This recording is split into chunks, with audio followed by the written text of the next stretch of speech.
The path through life is full of questions. Questions both small and large. How do we hear God's voice? How do we read the Bible for all it's worth?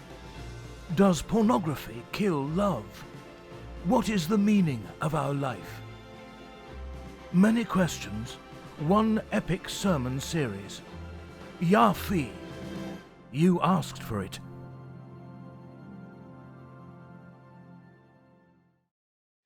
A construction crew was digging in downtown Vancouver in a high-rise building, and they recently discovered ancient copper wiring 150 feet below ground level.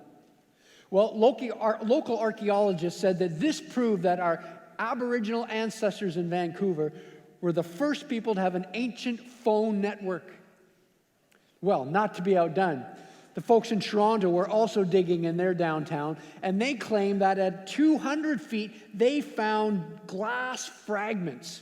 And so archaeologists in Ontario said, oh, this proves that back in Ontario, we were the first to have a fiber optic network. Well, not to be outdone. In St. John's, Newfoundland, they were digging, and they dug 300 feet below ground downtown, and they found absolutely nothing. And the Newfie says, this proved that we were the first to have a wireless network. Trust our Newfie brothers and sisters to claim nothing as proof of something. Actually, do Christians make the same claim? Do we make the same wild assertion?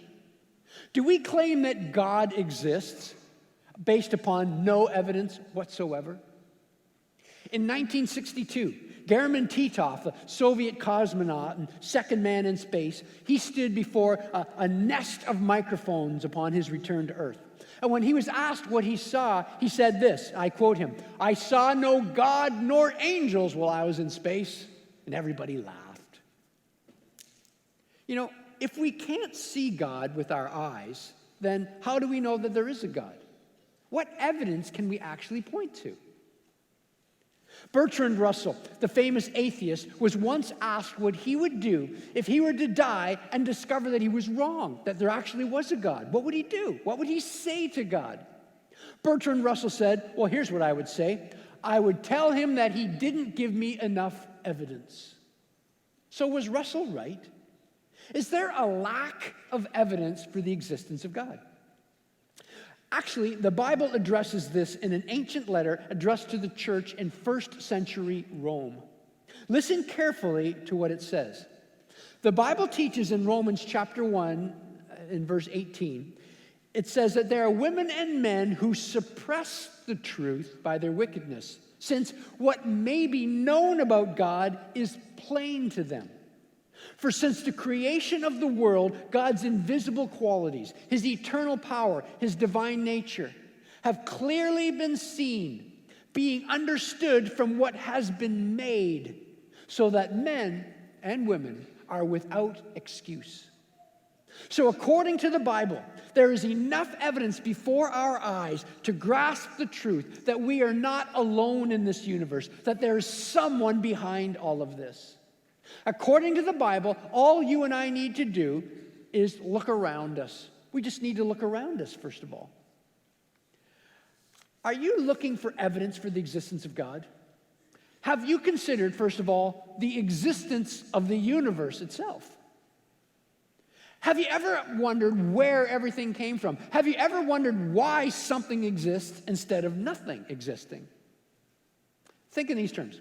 I've got this podium here. Every Sunday, it's just here, kind of just appears. When I step out here from the darkness, there's a podium here. So I'm asking myself the question today, where does this podium come from? Okay, well, what are the options? Okay, the options are, it's always existed. This is an eternal podium. It has existed from eternity past, and it will exist for eternity future. This is an eternal podium. It had no beginning, it has no end. It's the eternal podium. That's one option.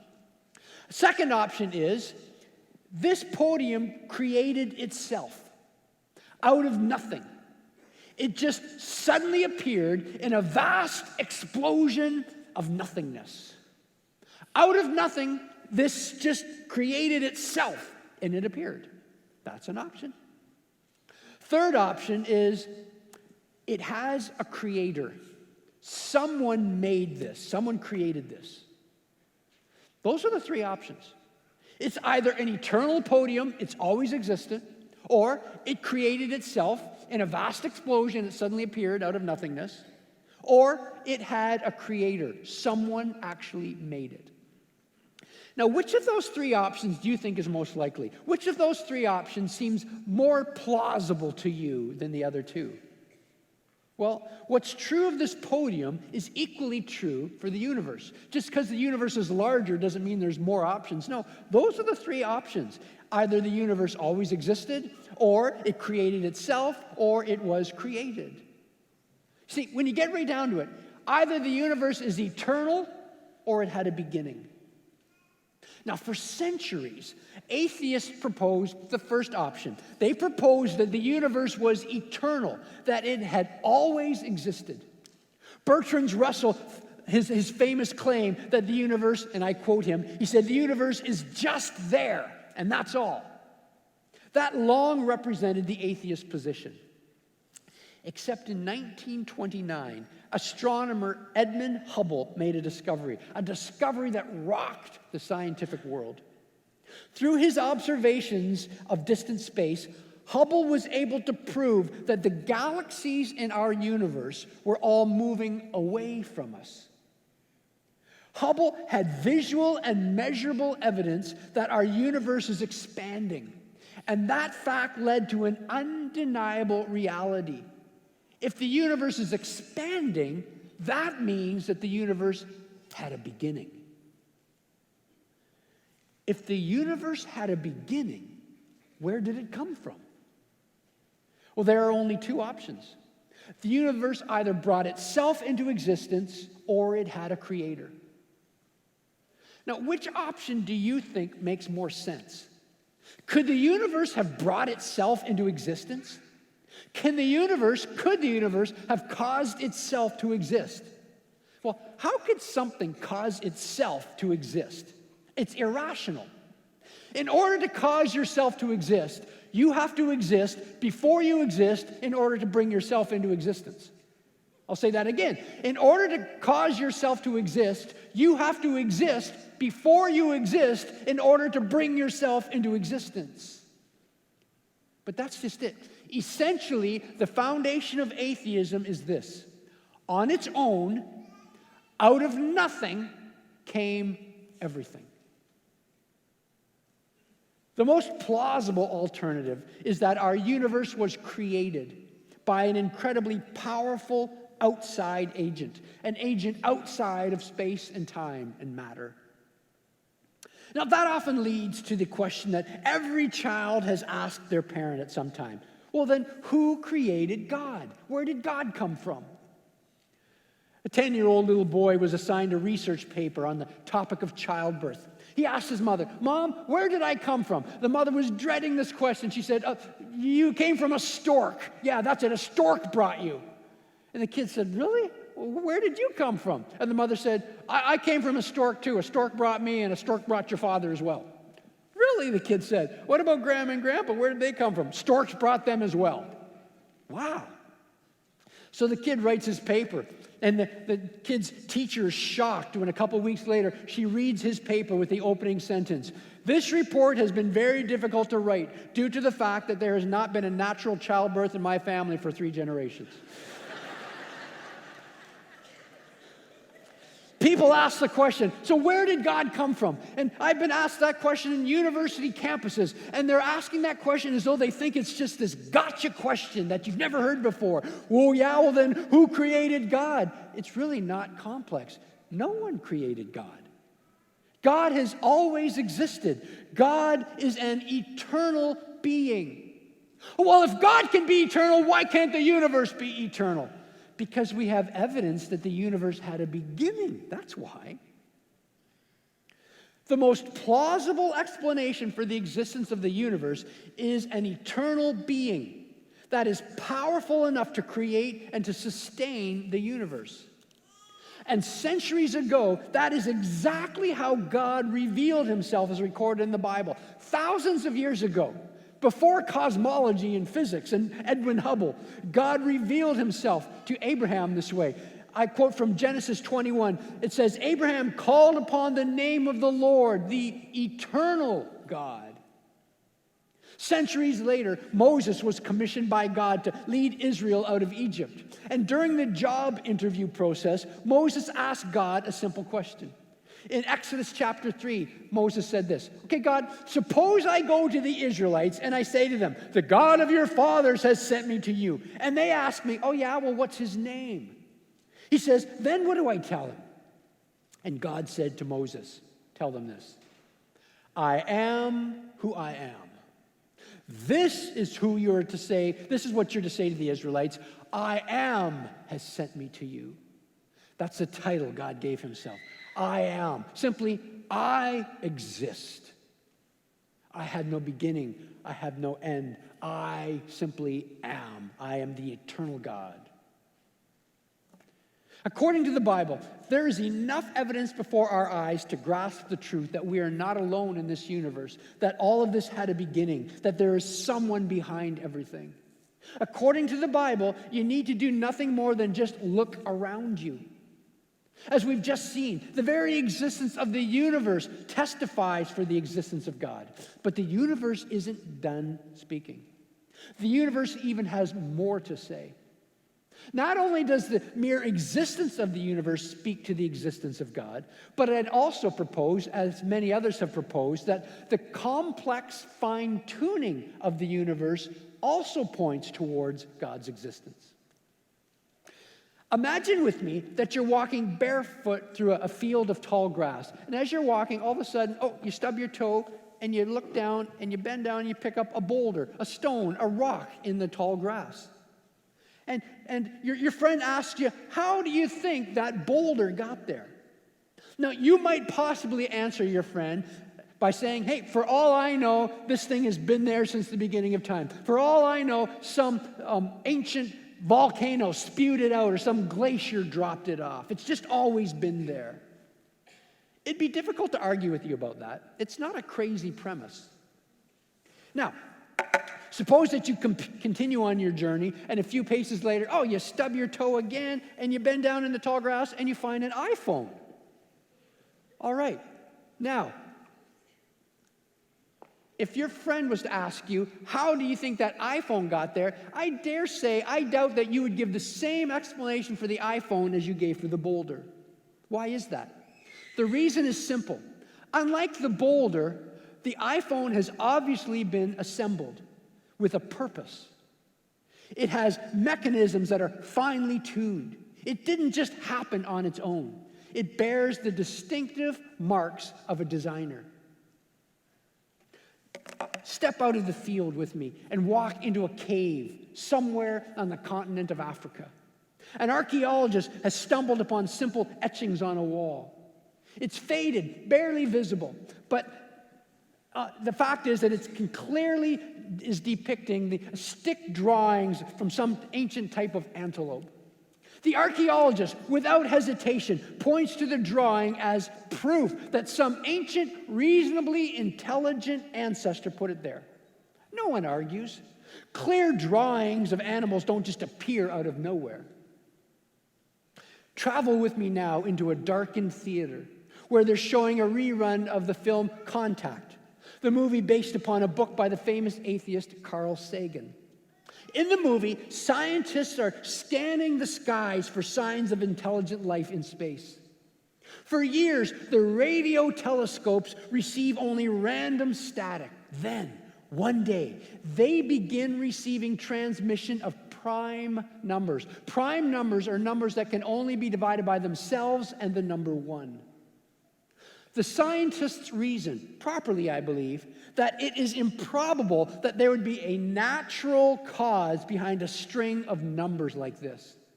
This wasn't just static, this was information. And from that, they conclude that there is an intelligence out there. As Carl Sagan himself once said, and I quote him, he said, "The receipt of a single message from space would be enough evidence to know that there is intelligent life out there." So where am I going with all this? What do iPhones in fields and etchings in caves and prime numbers from space have to do with evidence for the existence of God? Reason with me.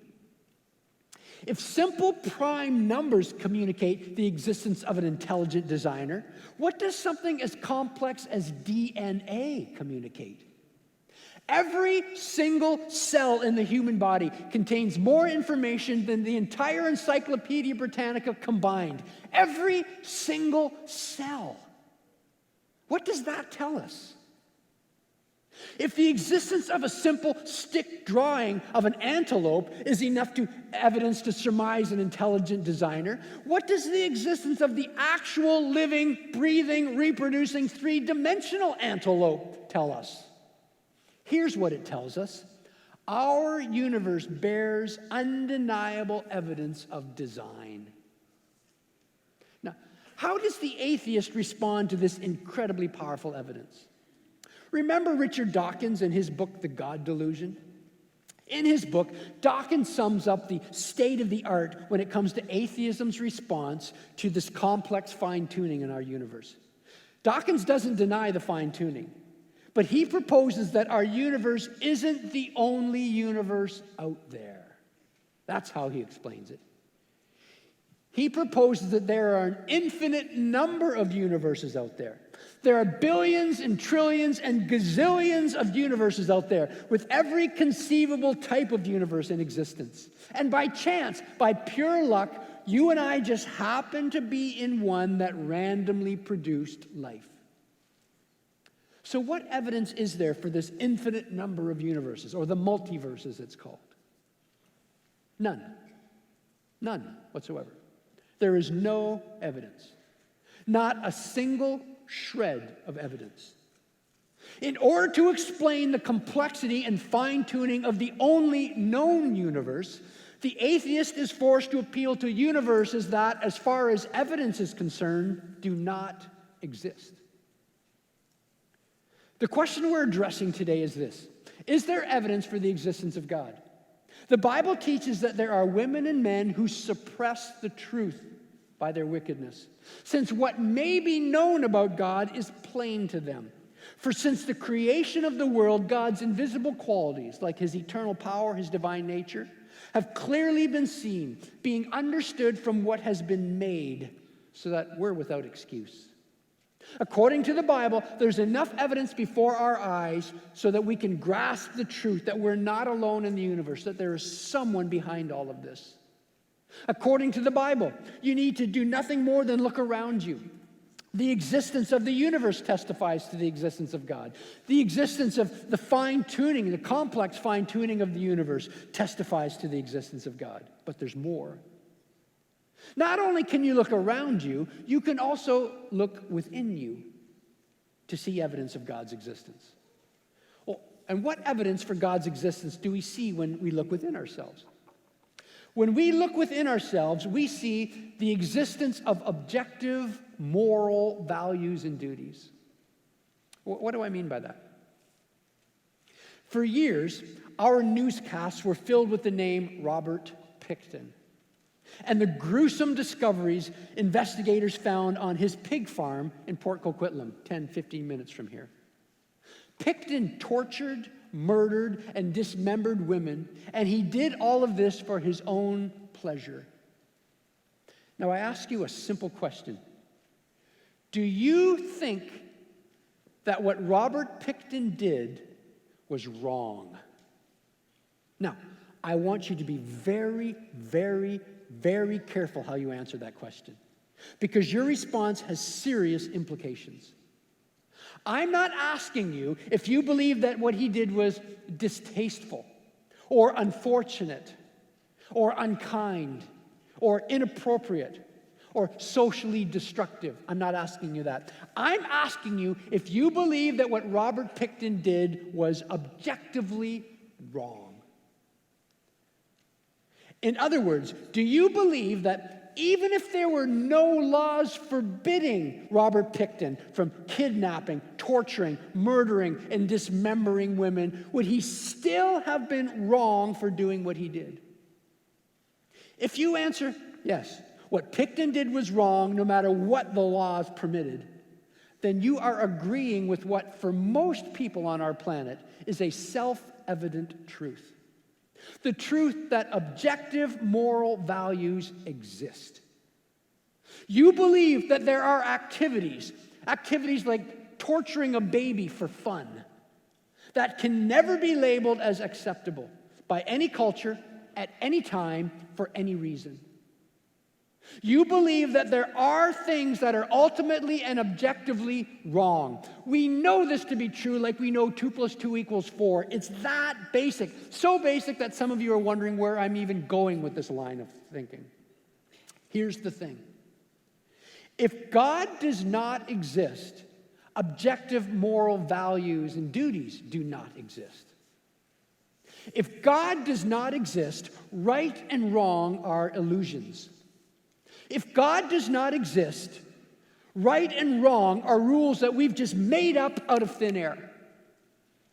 In other words, I could say right now, all right, from now on, anyone who does not exit your row from the right side is evil.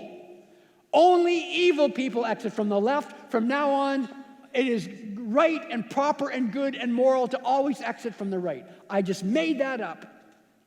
And if there is no ultimate objective standard, if there is no God, then all of our laws, all of our morality is stuff we just made up so we could function better.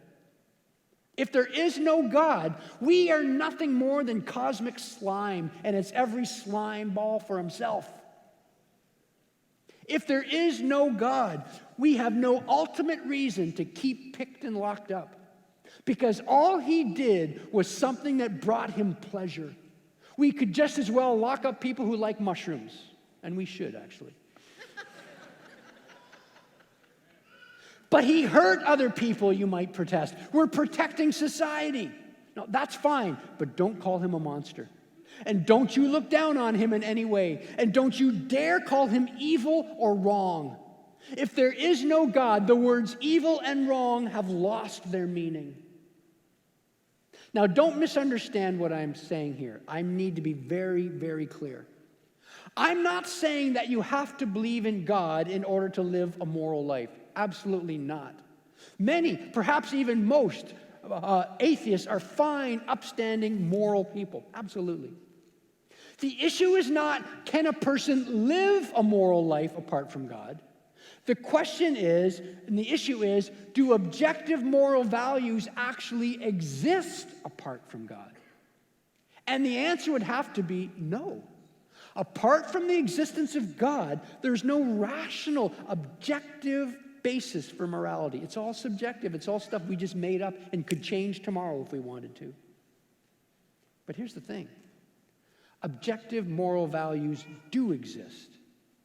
And deep down, we all know it. Deep down, we know that actions like rape, intolerance, child abuse are moral crimes. You know it, and I know it. And this knowing is part of God's stamp on every one of us. The Bible puts it this way in Romans 2 from the Message translation. It says, God's law is not something alien imposed on us from without, but it's woven into the very fabric of our creation. There is something deep within us that echoes God's yes and no, God's right and God's wrong. The question we're addressing today is this: is there evidence for the existence of God? Our foundational passage is from Romans chapter 1, where the Bible teaches that there are women and men who suppress the truth by their wickedness, since what may be known about God is plain to them. For since the creation of the world, God's invisible qualities, like his eternal power and divine nature, have clearly been seen, being understood from what has been made, so we are without excuse. We've learned that according to the Bible, there's enough evidence before our eyes to grasp the truth that we are not alone in the universe, that there's someone behind all of this. According to the Bible, as we've seen, you need to do nothing more than look around you. The existence of the universe testifies to God's existence. The complex fine-tuning of the universe testifies to God's existence. According to the Bible, you need to do nothing more than look within you. The existence of objective moral values and duties testifies to the existence of God. But someone may be sitting here and you're asking, and you're thinking to yourself, okay, Darren, if this God exists, then why is he so distant? Why is he hiding from us? Why doesn't he just show himself to us? First of all, I would argue that creating the cosmos, embedding it with layers of complexity from the visual to the subatomic level, then stamping every human heart with an identical moral intuition is not hiding. Nonetheless, I understand the question, and that brings us to the final evidence for the existence of God that we'll present today. There is evidence if you look around you, there's evidence if you look within you, and there is evidence if you look behind you. What are we talking about, look behind you? We're talking about recorded history. We're talking about taking the time to look behind us. We're talking about taking the time to study the historical facts surrounding the life, death, and resurrection of Jesus of Nazareth. Jesus of Nazareth, who claimed to be God taking on flesh so that we could look God in the eye, so to speak. He stepped into human history, into the test tube of historical reality. Historians reached a consensus long ago regarding the existence of Jesus. It's undeniable that this incredible man lived and died in first century Palestine. It's a matter of historical evidence. And anyone on some internet blog who tells you the opposite simply has no idea what they're talking about. They are not up to speed with contemporary archaeology and history. What surprises many people is that the resurrection of Jesus is equally a matter of historical evidence. There are essentially 4 established facts recognized by virtually all New Testament critics, scholars, and historians today. Now, we have drilled down on these 4 historical facts a few times here at Broadway Church. I've taken entire top sermons and 45-minute Christian education classes to explain all of these facts and to debunk the options. I don't have time to do that today, but suffice it to say, these 4 facts are agreed upon by even those who would deny that Christ rose from the dead. You can listen to us unpack these 4 facts on our Broadway podcast at broadwaychurch.com. Here's historical fact number 1, a buried corpse. Jesus of Nazareth died by crucifixion and was buried in the tomb of a man named Joseph of Arimathea. Think about that. We know the name of the man who owned the tomb that Jesus was buried in. This fact is not disputed by modern scholars in this field of research. Secondly, historical fact number 2, an empty tomb. On the Sunday following his death, the tomb of Jesus was found to be empty by his women followers. We learned that the fact that it was his women followers is a strong proof that this was historically true, because women in the first century were not recognized as witnesses in a court of law in Palestine. So to have women be the first people to witness this would have been a bad move politically. It would have been men, some powerful men who would have been the first one, but no, it was women. And this is seen as a sign of embarrassment, which is a sign of veracity of historical truth by historians. You see, the empty tomb is also a fact of history. Historians will argue about how the tomb became empty, but they will not argue about whether the tomb was empty. Historical fact number 3, a series of sightings. On separate occasions, different individuals and groups of individuals, including 500 people at one time, saw what they claimed to be appearances of Jesus alive after his death. And these appearances were witnessed not just by believers, but by unbelievers, by skeptics, and even by enemies of Jesus. This is a crucial fact because the whole idea of hallucination and wish fulfillment goes out the window. Because his enemies, the skeptics, had no wish fulfillment. They weren't hoping he had risen from the dead. It doesn't fit the facts. And besides, if they were just hallucinating, then why was the tomb empty? Historical fact number 4. A sudden claim. The original disciples suddenly came to believe in the resurrection of Jesus, despite having no expectation of it. When we think Messiah, we think, yeah, someone who raised from the dead. No, that's us. 2,000 years ago, the concept of the Messiah was like Superman. Superman doesn't die. The Messiah doesn't die. And he certainly wouldn't be resurrected before everyone else. Resurrection in the Jewish mind happened at the end of history, not in the middle of history. But the truth is that men and women who were one day hiding, cowering, and denying that they even knew Christ were the next day willing to die for the claim that he had risen from the dead and they had seen him alive. Here's the thing. Every naturalistic meaning non-supernatural, non-resurrection attempt over the last 2,000 years to explain these historical facts has been rejected and refuted by contemporary scholarship. Every one. Understand this. This is an area I have spent and devoted 35 years of my life to studying. There is not one single naturalistic theory that is able to explain all of the known historical facts of the case. Not one. The only explanation of the facts that explains all of the known facts, I should say, is the resurrection of Jesus Christ. Is there evidence for the existence of God? Absolutely. The truth is out there if you don't try to suppress it. The Bible's clear on the matter. What may be known about God is plain. For since the creation of the world, God's invisible qualities, like his eternal power, his divine nature, have clearly been seen, being understood from what has been made, so that we're without excuse. All you need to do is look around you at the existence and the fine-tuning of the universe. Look within you at the existence of objective moral values and duties. And look behind you at the historical evidence for the life, death, and resurrection of Jesus. And this brings us to today's big idea. Every week at Broadway, we do our best to summarize the teaching in one simple, memorable statement. This summarizes what we've sought to teach today. It takes more effort to ignore evidence for God's existence than it takes to find evidence for God's existence. It takes more effort to ignore the evidence for God's existence than it takes to actually find evidence for God's existence. It's everywhere. Here's the thing. You don't have to be a physicist, a cosmologist. You don't have to be a professor in the study of evolutionary biology or evolutionary sociology.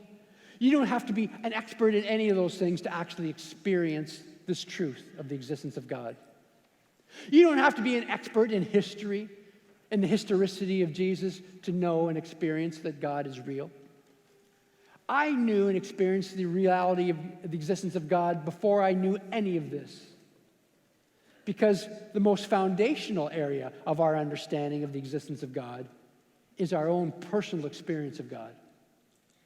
I know God is as real when I interact with him as I know that you're real.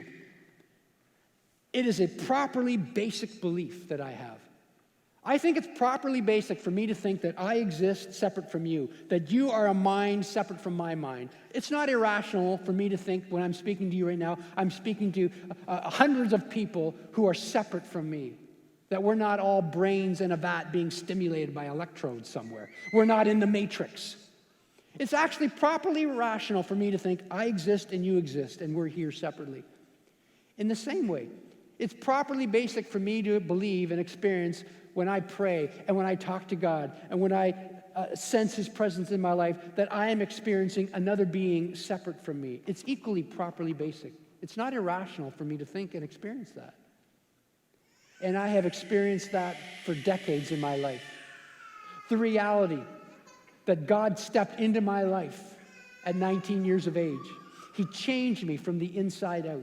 I reached out to him and said, God, if you're there, if you're real, I'm asking you to take control of my life. And he did. And I have had a relationship with the Spirit of God ever since, for decades now. The Bible puts it this way. It's no longer I who live, it's Christ who lives in me. And there are hundreds of people in this auditorium right now who could testify to the same reality. The most foundational experience of the existence of God is this. When you reach out to him, he responds. He meets you where you are and he changes you and begins to transform your life. And as I conclude today, I'm going to give you the very opportunity to do that very thing, to reach out to him. Wherever you are, whatever you've done, whoever you are, to reach out to him and say, God, if you're real, I'm giving you my life. I'm asking you to take control of the direction of my life from this moment on. Let's bow our heads together, please, as we conclude.